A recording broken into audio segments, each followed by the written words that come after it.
السلام علیکم ورحمۃ اللہ وبرکاتہ۔ اعوذ باللہ من الشیطان الرجیم، بسم اللہ الرحمن الرحیم۔ وظللنا علیکم الغمام وانزلنا علیکم المن والسلوى کلوا من طیبات ما رزقناکم وما ظلمونا ولکن كانوا انفسهم یظلمون۔ اور اے بنی اسرائیل، ہم نے تمہارے اوپر بادلوں کا سایہ کیے رکھا اور تمہارے اوپر من اور سلوہ نازل کیا۔ ہم نے کہا کہ جو کچھ ہم نے عطا کیا ہے اس میں سے کھاؤ، جو پاکیزہ چیزیں عطا کی اس میں سے کھاؤ۔ اور ان لوگوں نے ہمارے اوپر ظلم نہیں کیا بلکہ انہوں نے اپنے آپ پر ظلم کیا۔ معزز سامعین کرام، سب سے پہلے اللہ تبارک و تعالیٰ کی اللہ تبارک و تعالیٰ کا بے حد اور بے انتہا شکر ہے۔ ہم اللہ تبارک و تعالیٰ کی اس کے اوپر تعریف بیان کرتے ہیں، اللہ کی حمد بیان کرتے ہیں، اللہ تبارک و تعالیٰ سے اپنے گناہوں کی بخشش طلب کرتے ہیں اس بات پر کہ اللہ تبارک و تعالیٰ نے ہم لوگوں کو فجر کی نماز ادا کرنے کی توفیق عطا فرمائی۔ یاد رکھیے، فجر کی نماز جس کے لیے ہم کو بہت مشقت ہوتی ہے، اٹھنے میں بڑی پریشانی ہوتی ہے، اپنی نیند کو قربان کر کے مسجد کی طرف آنا پڑتا ہے۔ یہ جو فجر کی نماز ہم نے پڑھی ہے، یہ اللہ کا بہت بڑا احسان ہے ہمارے اوپر، کیونکہ جو آدمی فجر کی نماز پڑھ لیتا ہے وہ دن بھر اللہ تبارک و تعالیٰ کے ذمے میں ہوتا ہے، یعنی اللہ تبارک و تعالیٰ کی مکمل سیکورٹی۔ ابھی دنیا میں ہوتا ہے نا، کوئی گورنمنٹ سیکورٹی دیتا ہے تو کتنا فخر ہوتا ہے کہ ہم کو سرکار کی طرف سے سیکورٹی ملی ہے، ہم کو ہماری حفاظت کے لیے پولیس آئی ہوئی ہے، فورس آئی ہوئی ہے، لوگ کرتے ہیں اس کے اوپر فخر۔ لیکن جو آدمی ہر دن فجر کی نماز پڑھتا ہے، جماعت کے ساتھ پڑھتا ہے، پیارے رسول صلی اللہ علیہ وسلم نے فرمایا کہ وہ آدمی اللہ کی ذمے میں ہے، یعنی اللہ نے اس کی پوری ذمہ داری لے لی ہے، اللہ نے اس کو مکمل حفاظت دے دیا ہے، پوری سیکورٹی دے دی ہے۔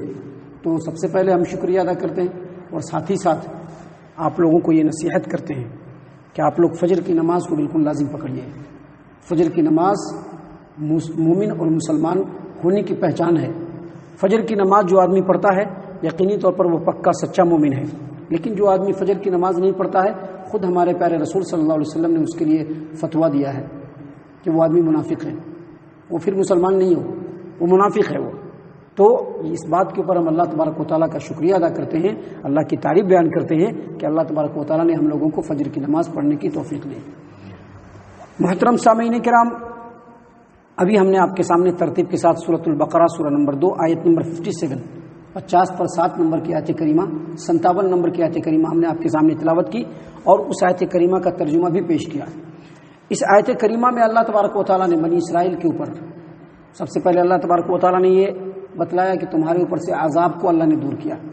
تم فرعونیوں کے چنگل میں تھے، اللہ نے تم کو آزاد کیا۔ اس کے علاوہ بھی تم نے بہت ساری نافرمانیاں کی، تم کو اللہ تبارک و تعالیٰ کے عذاب نے گھیرا، لیکن اللہ نے ان عذاب کو تم سے دور کر دیا۔ اب یہاں پر اس آیت کریمہ میں اللہ تبارک و تعالیٰ ان نعمتوں کا ذکر کر رہا ہے جو اللہ تبارک و تعالیٰ نے بنی اسرائیل یعنی یہودیوں پر کی۔ سب سے پہلی نعمت اللہ تبارک و تعالیٰ نے بیان فرمایا، وَظَلَّلْنَا عَلَيْكُمُ الْغَمَامَ۔ ایک بہت بڑے میدان میں یہ لوگ جمع ہو گئے تھے اور کئی سالوں تک وہاں رہنا تھا، اوپر کچھ بھی نہیں ہے، بالکل کھلا آسمان ہے، رات میں تو چل جائے گا لیکن جب بارش ہوگی تو دھوپ آئے گی تو اللہ تبارک و تعالیٰ نے فرماتے ہیں، اللہ تبارک و تعالیٰ نے فرمایا کہ ایسے حالت میں وَظَلَّلْنَا عَلَيْكُمُ الْغَمَامَ، ہم نے بادلوں کا سایہ تمہارے اوپر کیے رکھا۔ بادلوں کا سایہ، یہ جو غمام ہے یہ غمامتن کی جمع ہے۔ بادل کو غمامہ اس لیے کہا جاتا ہے کہ غمامہ کا مطلب ہوتا ہے ڈھانپنا، اور جو بادل ہوتا ہے وہ آسمان کو چھپائے رہتا ہے، ڈھاکے رہتا ہے، اس لیے اس کو غمامہ کہا جاتا ہے۔ اللہ تبارک و تعالیٰ نے فرمایا وَظَلَّلْنَا عَلَيْكُمُ الْغَمَامَ، اے بنی اسرائیل، اے یہودیوں، اللہ تبارک و تعالیٰ نے تمہارے اوپر ایک لمبے عرصے تک بادلوں کا سایہ کیے رکھا۔ اس سلسلے میں امام ابن ابی طلحہ نے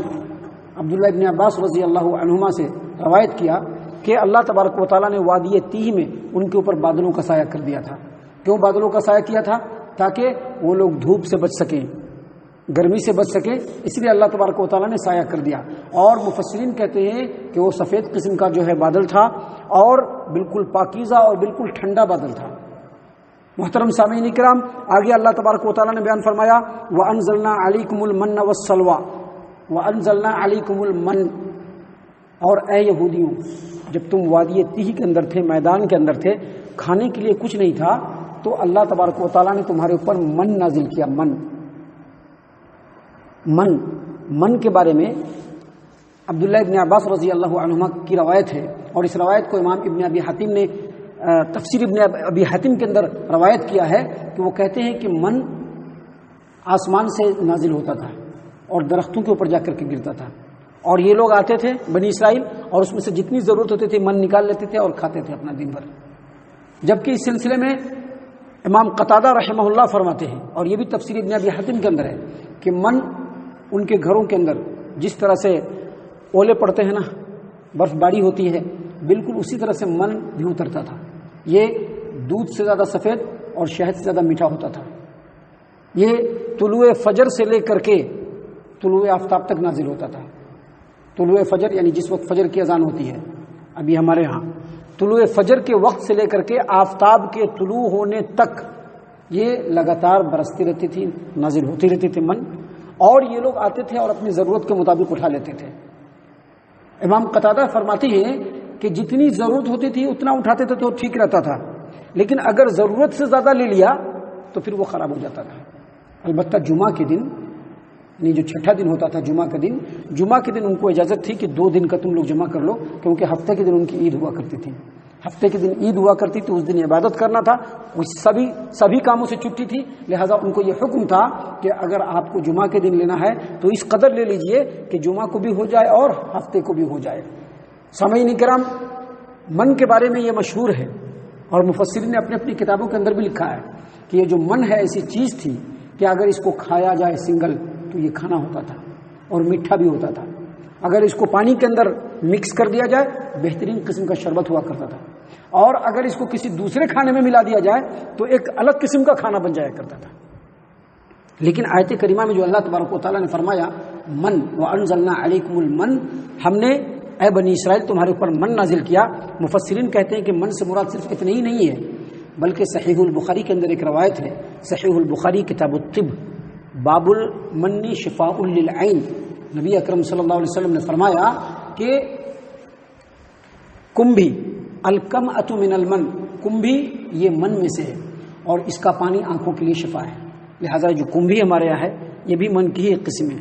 اس کا پانی جو ہے وہ من کی ہی ایک قسم ہے۔ اور اسی طرح سے پیارے رسول صلی اللہ علیہ وسلم کی ایک اور حدیث ہے جس کو امام ترمذی رحمہ اللہ نے اپنی جامع ترمذی ابواب الطب باب المن والعجوہ، ابو ہریرہ رضی اللہ عنہ روایت کرتے ہیں کہ نبی صلی اللہ علیہ وسلم نے فرمایا کہ عجوہ جو مدینے کا اعلیٰ قسم کا ایک کھجور ہے یہ جنت سے آیا ہے۔ یہ جو کھجور ہے کہاں سے آیا ہے؟ جنت سے آیا ہے، جامع ترمذی کی روایت۔ یہ عجوہ کھجور یہ جنت سے آیا ہے اور زہریلی تمام چیزوں سے اس میں شفا یابی ہے۔ اور اسی طرح سے نبی صلی اللہ علیہ وسلم نے فرمایا کہ کمبھی یہ من کی ایک قسم ہے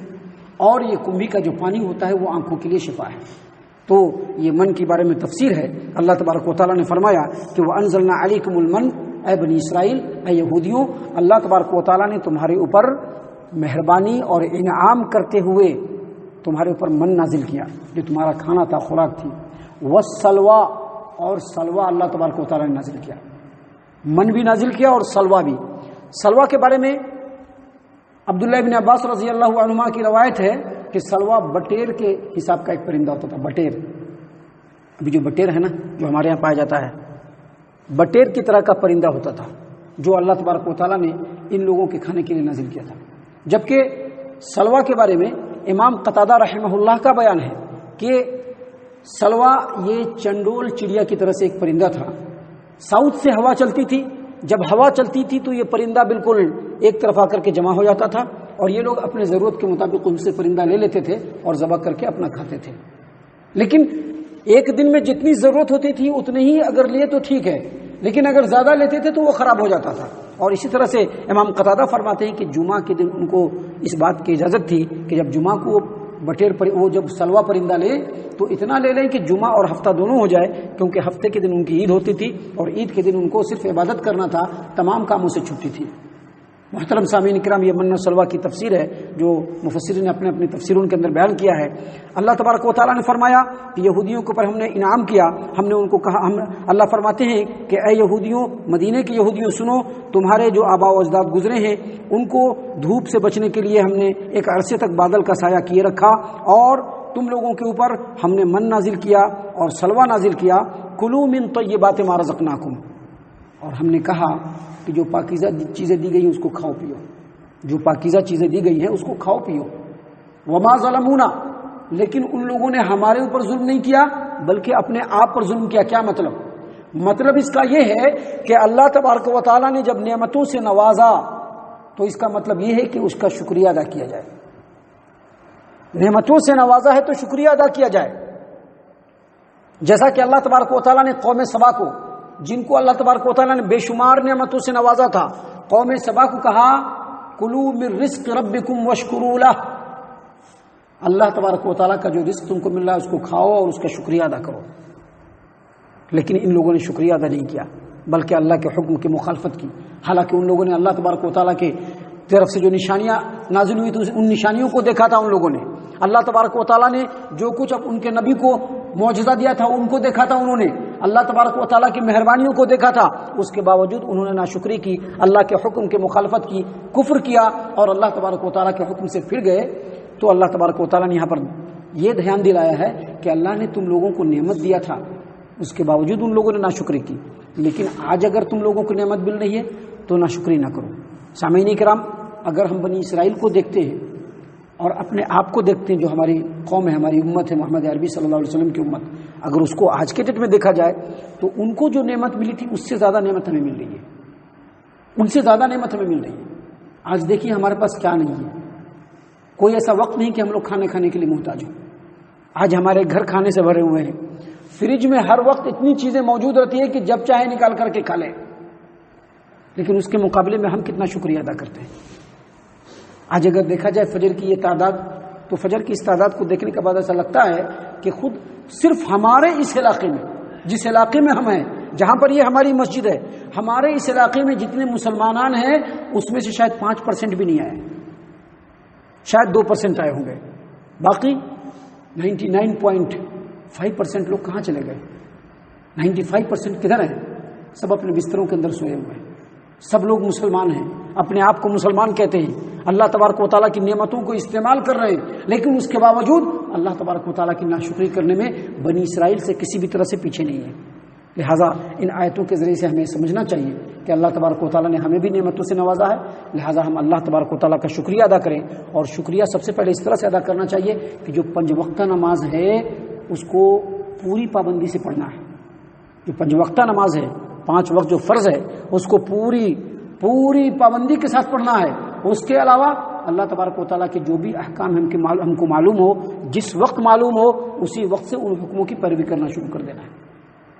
اللہ تعالیٰ سے دعا ہے کہ اللہ تعالیٰ ہم تمام کو ان تمام باتوں کے اوپر خوب ٹھنڈے دل سے غور و فکر کرنے کی توفیق عنایت فرمائے۔ اللہ تبارک و تعالیٰ ہم تمام کو صحیح معنوں میں پکا سچا مومن اور مسلمان بنائے، اللہ اور اس کے رسول صلی اللہ علیہ وسلم کا اتباع کرنے والا بنائے، 5 وقتہ نمازوں کی پابندی کرنے کی توفیق عنایت فرمائے، صحابہ کرام رضی اللہ عنہم کے طریقے پر چلنے والا بنائے، جنت الفردوس میں جگہ عطا فرمائے۔ اے اللہ ہم تمام کو جہنم سے پناہ دے، اے رب العالمین ہم تمام کو جہنم سے پناہ دے، اے مالک الملک ہم تمام کو جہنم سے پناہ دے، آمین یا رب العالمین، وما علینا الا البلاغ المبین۔